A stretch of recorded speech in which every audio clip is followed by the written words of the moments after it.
Hello, sixth graders. We are on day 3 of argumentative writing. Our first day we worked on introductions. Our second day we worked on our first body paragraph. Today we're going to be refining those body paragraphs and writing our second body paragraph. So let's go over the objective or the goal of argument writing. In argumentative writing, the writer takes a stance or a position called a claim. We make a strong claim on an issue and attempts to persuade readers to understand or support his or her position using reasons and evidence. So the entire point is to state your claim and in an organized way get the reader to agree with your side. So our prompt was, Mafatu's name means stout heart. Write an essay in which you argue if Mafatu did or did not show that he had a stout heart in the story. So you wrote introductions, background information. Remember that was color-coded with purple. I'm writing it in red, but it was supposed to be color-coded with purple. The claim was supposed to be in green. You wrote your first body paragraph that needed to have your first argument or your first reason using a topic sentence. And then you went on to support your argument with evidence from the source. So either Mafatu's journey, the excerpt, or the entire novel, Call It Courage. And then every time you use evidence, you need to explain that evidence, how it ties to your argument or your reason. And then this is where we're really going to refine our writing today. Concluding sentence. Link your entire paragraph back to your claim that you wrote in your introductory paragraph. Remember that claim is our compass. It's our focus of our entire essay. Okay, so body paragraph 2 is the same as body paragraph 1. We are just giving a second argument or reason why our claim is true. The entire point of the argument essay is just to prove our claim. To prove our claim in an organized way. Okay, so the model argumentative essay was based on a prompt about Queen Elizabeth I. So we had to prove in this essay that Queen Elizabeth I was or was not strong enough to lead England through times of challenge. Now I chose that she was. And in my argumentative piece, I'm trying to prove that she was strong enough to lead England. So in my introduction, I said Queen Elizabeth I ruled as an absolute monarch. Even though many critics doubted her ability to lead the country as a woman, Queen Elizabeth I proved to be a strong ruler who was able to guide England through tough times of religious strife and constant threat of invasion. So I have my claim and I have my arguments in that statement. She led them through religious strife and constant threat of invasion. So this is going to be my first body paragraph. I'm going to prove that she was strong by guiding England through times of religious strife. So that's what I did yesterday. Queen Elizabeth proved her strength as a leader when she was able to diffuse religious conflict during her reign. In the passage, Queen Elizabeth I of England, the author explains how the Queen made Protestantism the official Church of England, which made the Protestants happy, but she also appeased the Catholics by preserving some important Catholic traditions. This is how she guided them through religious strife. Then I'm going to explain and elaborate that evidence. Before Queen Elizabeth I, the country was headed toward a religious war, but she was able to create a climate in England where both religions could coexist. Then I am going to use a concluding sentence that ties my paragraph back to my claim that she clearly is a strong ruler. So only a truly strong leader could have appeased the citizens with this compromise. Now my second body paragraph, as you can see in my introduction, is going to be that she led England through constant threat of invasion. So let's go to my second body paragraph. I'm starting with a topic sentence that introduces my argument. Queen Elizabeth I also showed strength as a leader by protecting England from invasion. You see my second argument right here. And I'm sticking with my focus that she was a strong leader. So each body paragraph needs to have a topic sentence that gives you a reason why she was a strong leader. So in this case, it's she protected England from invasion. The author of Queen Elizabeth I of England explains that, and here's my evidence, the country faced threats of invasion from France, Spain, Scotland, and Ireland. However, with a strong military, the Queen was able to avoid or subdue attacks. Excuse me on my typos. I'll fix that in the slides. And then here's my concluding sentence that ties this paragraph back to my claim. I always want to go back to my claim that I'm trying to prove she was a strong ruler who was able to guide England. So, even though many countries tried to overtake England, the country remained safe under the care of such a strong queen. Okay, so let's go to our Mafatu's journey prompt. These are arguments that were taken from your essays. So, Mafatu shows that he had a stout heart through his bravery. Some of you said his fearlessness, the fact that he was able to survive, or his perseverance. So that was some of your reasons. This could have been these were your first paragraph, your arguments in your first paragraph. Or it could be worded like this. Some of you said Mafatu fought a shark and hunted wild animals. Or Mafatu survived in nature and built a canoe. Or Mafatu confronted his fear and was able to craft weapons. Or Mafatu overcame his fear of the sea and survived in nature. These were all arguments from your essays for your first paragraph. So you can see how widespread what the range is for what people chose.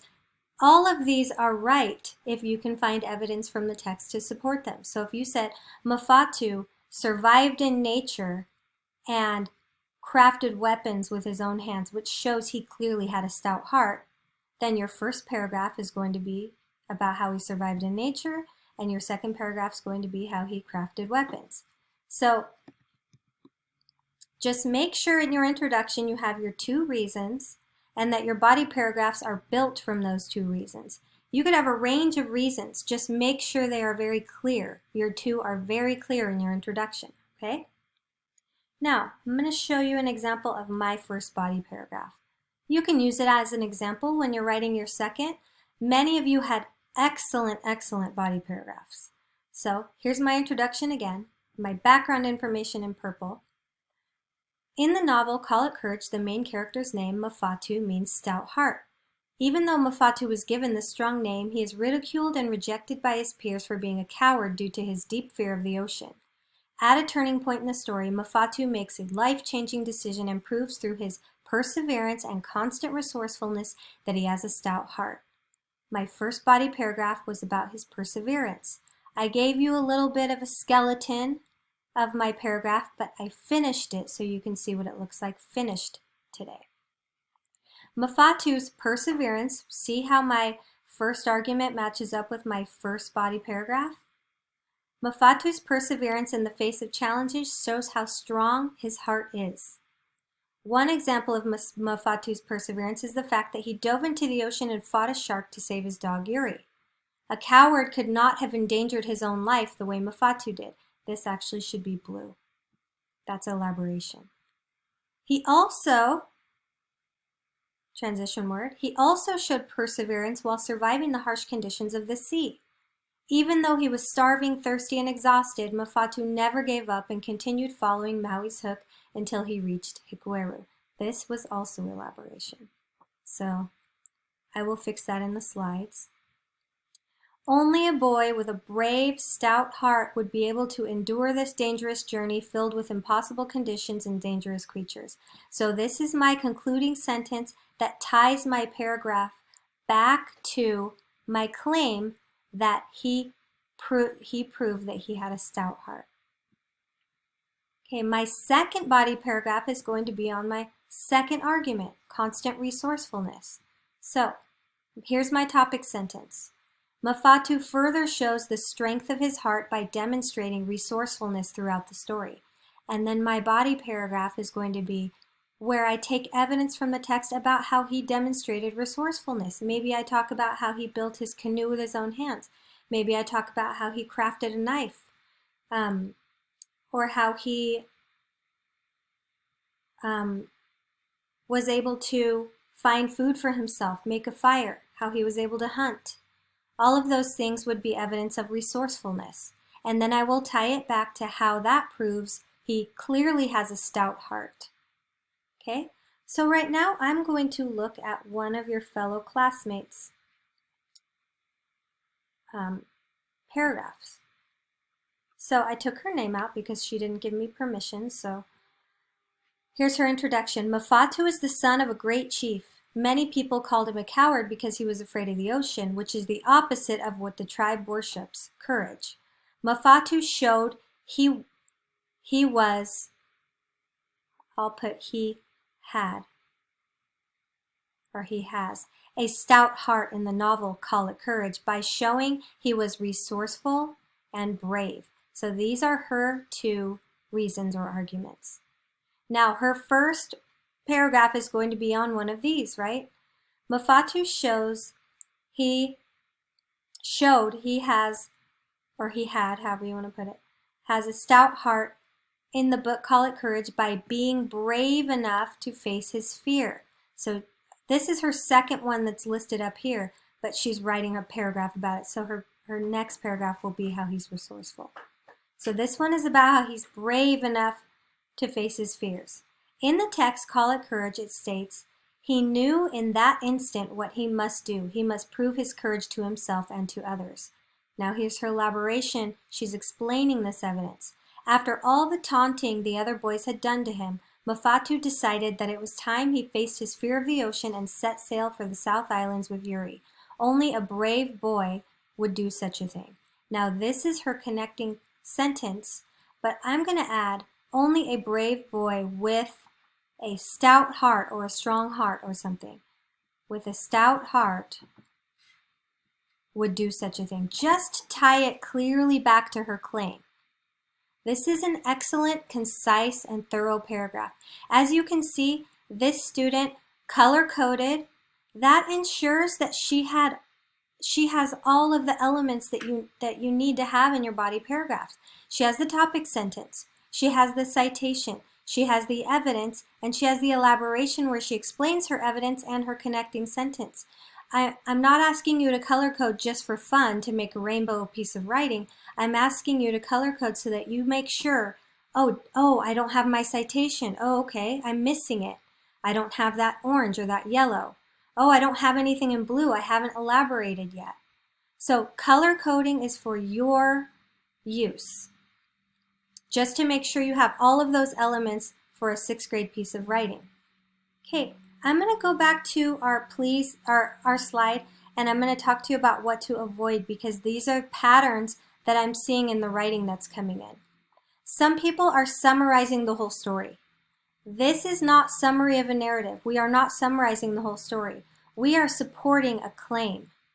You don't need the whole story in this essay. You just need to support that Mafatu had a stout heart. So don't go from the beginning of the story to the end without ever supporting a claim.